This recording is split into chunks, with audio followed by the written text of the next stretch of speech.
है एवरीवन, बिगुल बज चुका है, समय आ चुका है। अब गिनती के आपके पास मुश्किल से 5 से 6 दिन बचे हैं। क्या अभी भी कोई पॉसिबिलिटी है? क्या अभी भी कोई उम्मीद की किरण हमारे पास है? क्या अभी भी हमारे नंबर जो मॉक टेस्ट में स्टक हो चुके हैं 200-400 में, क्या वो बढ़ सकते हैं? काम बहुत ज़्यादा है क्योंकि मॉक टेस्ट भी देना है, उसके एनालिसिस भी करनी है, सिलेबस को रिवाइज भी करना है, क्वेश्चन भी करना है, अपने शरीर के बायोलॉजिकल क्लॉक को ठीक भी करना है। तो क्या अब भी हमारे पास वो पॉसिबिलिटी है कि हम इन सब चीज़ों से ओवरकम करके एक अच्छे नंबर को प्राप्त कर सकते हैं नीट 2025 में? तो शायद आंसर है हाँ। हम जितना सोच रहे हैं हमें उतना सोचने की जरूरत नहीं है बेटा। अब बात है और बारी है एग्जीक्यूशन की। आपने अपने जीवन में पिछले कुछ सालों में जितना भी स्ट्रगल किया है, 1 साल, 2 साल, 3 साल या 6 महीने या 2 महीने, अब उसको भुनाने का समय आ चुका है बेटा। अब वो समय आ चुका है कि आप अपने स्ट्रगल का एक रिवेंज लेते हुए एक रिजल्ट प्रोड्यूस कर सकते हैं और वो रिजल्ट पूरा समाज देखेगा। तो क्या आप सभी रेडी हैं उस रिजल्ट को प्रोड्यूस करने के लिए? क्योंकि अब आपके पास जो समय है बेटा वो बहुत ही कम है। तो आज मैं आपको इस वीडियो के थ्रू ये बताने वाली हूं कि अगले 5 दिन में आप अपने पूरी कहानी को किस तरीके से यूटिलाइज करने वाले हैं। और यकीन मानिएगा कि जो भी बच्चा इन 5 दिनों को यूटिलाइज करेगा उसके डेफिनेटली नंबर जो है वो जंप मारेंगे, बिल्कुल हातिम ताई की तरह। तो क्या आप सभी लोग रेडी हैं? और अंत में जो मैं बताने वाली हूं इस वीडियो में उसको तो भूल ही मत जाना, क्योंकि वो सबसे डेंजरस और सबसे खतरनाक चीज है। मैं भले ही बायोलॉजी की फैकल्टी हूं, पर आज के इस वीडियो में मैं आपसे बात करने वाली हूं केमिस्ट्री और फिजिक्स दोनों की। तो ये वीडियो आपके लिए इवन पूरे यूट्यूब के लिए में सबसे फ्रूटफुल वीडियो होने वाला है। तो बिना किसी देरी के आइए शुरू करते हैं। ठीक है, देखिए, जब आप देखो यार, मैं ना यहाँ पर उड़ी उड़ी बातें तो मैंने अपने जीवन में कभी की ही नहीं है कि मैं वो। रियलिस्टिक चीज क्या है, क्या रियल है, क्या होने वाला है, हम उस पर बात करेंगे। Let it be very realistic, very harsh truth जो है आपको ढूंढना जरूरी है। क्या पॉसिबल है? क्या पॉसिबल है कि जो मार्क अटक गए हैं, जो मार्क स्टक हो चुके हैं, उनको बढ़ाया जा सके? अगर आपके 200 आए तो उसको 400 किया जा सके, 400 है तो 600 किया जा सके। Yes, the answer is yes. कैसे होगा मैम? प्लान बता रही हूं ना, फॉलो कर बेटा, देखना तेरा होगा।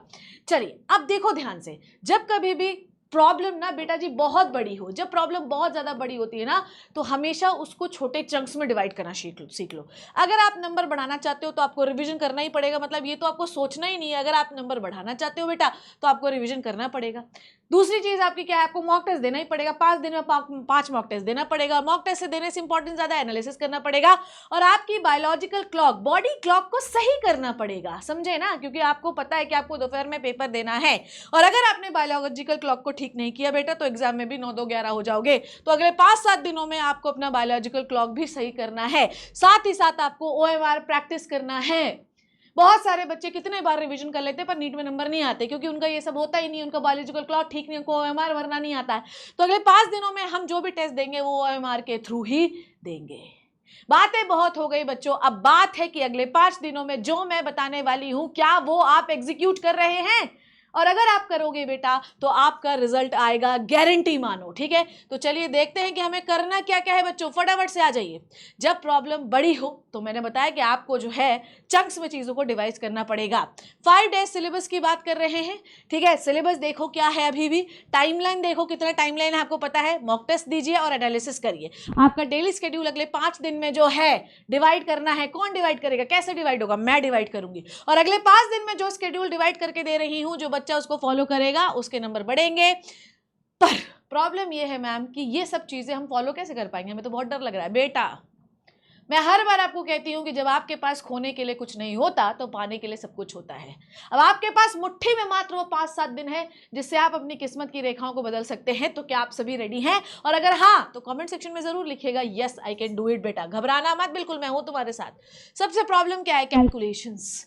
ठीक है, कैलकुलेशंस आपको फिजिक्स में बहुत आती है, पर यहां पर कैलकुलेशन में बात करने वाली हूं कि हमें क्या ऐसा करें कि हमारे मार्क्स इंक्रीज हो जाए। देखो यार, अगर आप पूरा सिलेबस पढ़ने जाओगे तो वो हो नहीं सकता। कोई नई चीज पढ़ने जाओगे तो हो नहीं सकता। मैं तुम्हें बताती हूं वो 23 चैप्टर्स जो हाई वेटेज होने वाले हैं, इनको आप पढ़िए।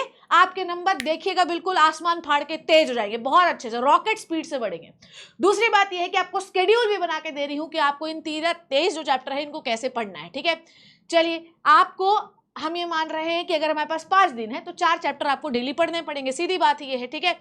इसका मतलब ये कि हर चैप्टर को 4 चैप्टर है तो मतलब आपको हर चैप्टर को 2 से ढाई घंटे में कंप्लीट करना पड़ेगा। तो आपको एक दिन की जो स्टडी है बेटा वो 8 से 9 घंटे होनी चाहिए है, ठीक है। और साथ ही साथ 8 से 9 घंटे तो आप चैप्टर कंप्लीट करेंगे, साथ ही साथ आपको 4 से 5 घंटे अपने मॉक टेस्ट में देना है। तो टोटल स्टडी आवर्स कितना हो गया, 14 to 15 आवर्स, ठीक है। मॉक टेस्ट एनालिसिस 4 से 5 घंटे क्यों, क्योंकि 3 घंटे में टेस्ट दोगे, 2 घंटे एनालिसिस करोगे। तो डेली जो है 13 से 14 घंटे आपको पढ़ना है। ये कैलकुलेशंस भी मैंने आपको बता दिए हैं। अगर आप ये 23 चैप्टर पढ़ रहे हो, कितने घंटे बेटा, एक चैप्टर को 2 से ढाई घंटे, तो आपकी 10 घंटे नॉर्मल स्टडी हो गई और आपका 4 घंटे मॉक टेस्ट हो गया। आपको दिन में 14 घंटे पढ़ना है अगले 5 दिन, ठीक है। बायोलॉजी में देखिए आपको क्या क्या पढ़ना है, ध्यान से सुनिएगा।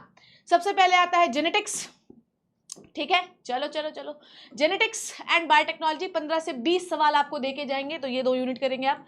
इकोलॉजी है जो एनवायरनमेंट आपको पढ़ना नहीं है, ठीक है, ध्यान से समझिए।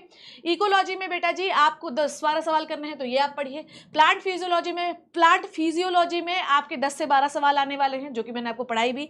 प्लांट डाइवर्सिटी में प्लांट किंगडम बायोलॉजिकल क्लासिफिकेशन से 8 से 10 सवाल आने वाले। सेल वाली यूनिट से आने वाले 6 से 7 सवाल। प्लांट रिप्रोडक्शन से आने वाले हैं 5 से 6 सवाल। मॉर्फोलॉजी ऑफ फ्लावरिंग प्लांट से आने वाले हैं 3 से 4 सवाल। ह्यूमन फिजियोलॉजी से 10 से 12 सवाल आने वाले हैं, ठीक है। ह्यूमन रिप्रोडक्शन में आने वाले हैं 5 से 6 सवाल, ठीक है। एनिमल किंगडम में आने वाले हैं 3 से 4 सवाल, और ओरिजिन एंड इवोल्यूशन से आने वाले हैं 3 से 4 सवाल। ह्यूमन हेल्थ एंड डिजीज से आने वाले हैं 4 से 5 सवाल। अब ध्यान से सुनना बेटा जी, यहां पर देखो, ध्यान से इधर आ जाओ कि कायदे से देखो, ह्यूमन फिजियोलॉजी में सारे चैप्टर लिख सकती थी, पर मैंने नहीं लिखा है बेटा। ध्यान से देखिए, एक्सक्रीशन में 2 से 3 सवाल, केमिकल कंट्रोल एंड कोऑर्डिनेशन से 2 से 3 सवाल। कुल मिला के ह्यूमन फिजियोलॉजी आपको कई बार पढ़ाई भी जा चुकी है और 12 से 13 से सवाल ये देने वाली है, ठीक है। तो कृपया करके इन टॉपिक्स को आप लर्न कर लीजिए। पहला जेनेटिक्स बायोटेक्नोलॉजी, दूसरा ecology, plant physiology. Plant physiology में भी मैंने आपको बता दिया था कि प्लांट ग्रोथ एंड डेवलपमेंट में हार्मोन्स जरूर पढ़ के जाइए आप, ठीक है। उसके बाद प्लांट किंगडम, उसके बाद सेल स्ट्रक्चर एंड फंक्शन, ठीक है। फिर उसके बाद प्लांट रिप्रोडक्शन, मतलब sexual reproduction in flowering plants. Morphology से वैसे 3 से 4 सवाल लिखे हैं, पर मॉर्फोलॉजी से मैंने आपको बता दिया कि प्लेसेंटेशन, एस्टिवेशन और प्लांट फैमिली से ही क्वेश्चन आने वाला है। आगे का पार्ट आप छोड़ सकते हैं, ठीक है। उसके बाद मैंने आपको ये 4-5 चैप्टर बताए हैं ह्यूमन फिजियोलॉजी के, 10 से 12 सवाल आने वाले हैं। और गारंटी मानिए अगर आप इसको नहीं भी पढ़ के जाएंगे ना तो इसके सवाल आपको बन जाएंगे, क्योंकि कई बार मैंने आपको पढ़ा रखा है, ठीक है। ह्यूमन रिप्रोडक्शन, रिप्रोडक्टिव हेल्थ से 5 से 6 सवाल आने वाले हैं, ठीक है। अब देखो एक चीज मैं आपको और बताती हूँ, अगर हम बायोलॉजी यहाँ पे नहीं भी लिखते तो बायोलॉजी आपकी कंप्लीट होनी चाहिए, क्योंकि बायोलॉजी आसान चीज है ना।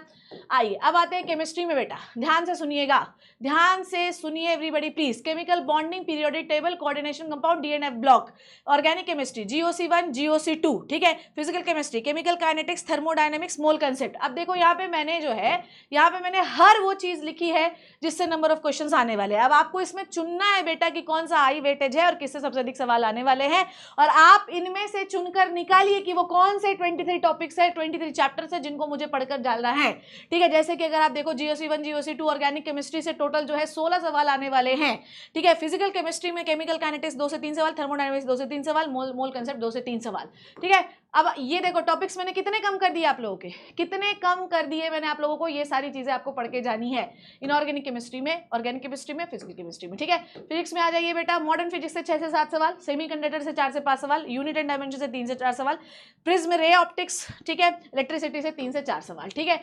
यही टॉपिक अगर आप कर लोगे बेटा तो यकीन मानो कि आपके नंबर जंप कर जाएंगे। देखो यार बायोलॉजी में तो मैं कहती हूँ सब पढ़ के जाओ, पर फिजिक्स और केमिस्ट्री में इतना भी कर लोगे तो काम कर जाओगे। ये इतना नहीं है, ये बहुत है। अब प्लान कैसे होगा, ध्यान से समझिए, पूरा टाइम टेबल बना है, किस दिन आपको क्या करना है, ध्यान से देखना बेटा, तभी मजा आएगा।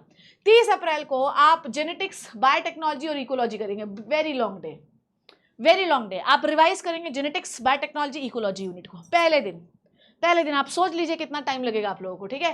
केमिस्ट्री में आप रिवाइज करेंगे GOC1, ठीक है, ऑर्गेनिक केमिस्ट्री, फिजिकल केमिस्ट्री का ये थोड़ा बहुत पार्ट आप रिवाइज कर सकते हैं। मॉडर्न फिजिक्स 1, मॉडर्न फिजिक्स के PYQ आपको रिवाइज करना है, और टेस्ट आप कौन सा देंगे, नीट 2016 का, देखिए ये भी लिखा हुआ है। नेक्स्ट जो है 1 मई को प्लांट डाइवर्सिटी और एनिमल किंगडम रिवाइज करिए, यूनिट 1 का, GOC2, फिजिकल केमिस्ट्री थोड़ी बहुत आप रिवाइज कर सकते हैं। फिजिक्स में आपको करना है बेटा जी मॉडर्न फिजिक्स 2 और मॉडर्न फिजिक्स के पीवाईक्यू सेम, मॉडर्न फिजिक्स 2 के पीवाईक्यू, ठीक है। नीट 2017 का पेपर सॉल्व करना है। 2 मई को आप सॉल्व करेंगे पूरा plant physiology, human physiology, cell biology, morphology, मतलब आप ये सबसे बड़ा दिन है बेटा। देखो 2 मई को इनऑर्गेनिक केमिस्ट्री का रिविजन करेंगे बेटा जी, ठीक है। इनऑर्गेनिक केमिस्ट्री के 2-3 चैप्टर जो दिए हैं वो रिवाइज करोगे। Semiconductor unit and dimension NEET 2018 का पेपर सॉल्व करोगे, ठीक है। 3 मई को क्या करना है बेटा, plant and human reproduction, human health and disease को आप रिवाइज करोगे। इनऑर्गेनिक केमिस्ट्री के 2 से 3 चैप्टर जो बचे हुए वो रिवाइज करोगे। Semiconductor unit and dimension, ठीक है। Semi conductors unit and dimension यहाँ 2 जगह लिखा हुआ है, आप अपने हिसाब से यहाँ पर कोई भी यूनिट लग सकते हैं क्योंकि ये बड़ी यूनिट है, ठीक है। नेक्स्ट है नीट 2019 का पेपर आप सॉल्व करेंगे। 4 मई को आपको कुछ नहीं करना है, सिर्फ revision revision revision revision revision revision revision revision revision revision revision. अब अगर आपसे ये नहीं हो पा रहा है, ठीक है, ध्यान सुनिए, मॉर्निंग में बायोलॉजी पढ़िए, आफ्टरनून में केमिस्ट्री पढ़िए, इवनिंग में आप क्या करिए बेटा जी, मॉक टेस्ट दीजिए 2 से 5, और नाइट में आपको फिजिक्स पढ़ना है। और एक और चीज़ बता दूं, ध्यान से सुनिए, आप रिवीजन कैसे करेंगे, जैसे रिवीजन लिखा है ना, तो ये सब चीज़ों को डिटेल से नहीं पढ़ना है, अभी इतना तो पढ़ चुके होंगे, आपको अपने शॉर्ट नोट्स से रिवाइज करना है, ठीक है। और खासकर बायोलॉजी के लिए आपको शॉर्ट नोट से बेटा जी रिवाइज करना है, इस बात का याद रखिए। मैं बायोलॉजी में कोई चैप्टर फिल्टर करना ही नहीं चाहती हूँ बेटा, हर एक चैप्टर इंपॉर्टेंट है, each and every chapter is important, हर एक चैप्टर से सवाल आएगा, ठीक है। छोड़ने के लिए आप माइक्रोब्स इन ह्यूमन वेलफेयर और लिविंग वर्ल्ड छोड़ भी दीजिए, पर सवाल जो है बेटा वो सबसे आएगा। कृपया करके इस टाइम टेबल को आप फॉलो करिए और गारंटी मानिए कि आपके नंबर आएंगे बेटा, आप घबराना मत, परेशान मत होना, आपके नंबर आएंगे। आप इस टाइम टेबल को फॉलो करिए। आई नो कि विग्रस है ma'am, human physiology plant physiology एक दिन में कैसे होगी, करना पड़ेगा ना बेटा, क्योंकि अब तो समय आ चुका है, अब नहीं करोगे तो कब करोगे। तो यही है वो, ये फॉलो कर लीजिए, आपके नंबर आएंगे, गारंटी है मेरी, ठीक है। और आप परेशान मत होना, इस चैनल पे मैं वो सारी चीज़ें आपको रिवाइज करवा के भेजूंगी जो नीट के लिए, बायोलॉजी के लिए ज़रूरी है। चैनल को सब्सक्राइब कर दीजिएगा और शेयर कर दीजिएगा।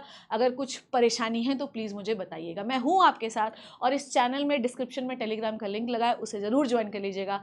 5 डेज़ में अगर कोई बच्चा इतना कर सकता है, क्या तुम्हें लगता है तुम कर सकते हो? अगर हाँ तो yes I can do it लिखो, और ये अगर आप फॉलो कर लोगे तो गारंटी मानो कि आपके 200 नंबर इंक्रीज हो जाएंगे। ये अगर आपने कर लिया तो 200 नंबर आपके इंक्रीज हो जाएंगे, गारंटी है। So I hope you learn and enjoy the video. Thank you so much बच्चों, टेक केयर, अपना ध्यान रखना, और आप सिलेक्ट हो गए, मुझे यकीन है आपके ऊपर।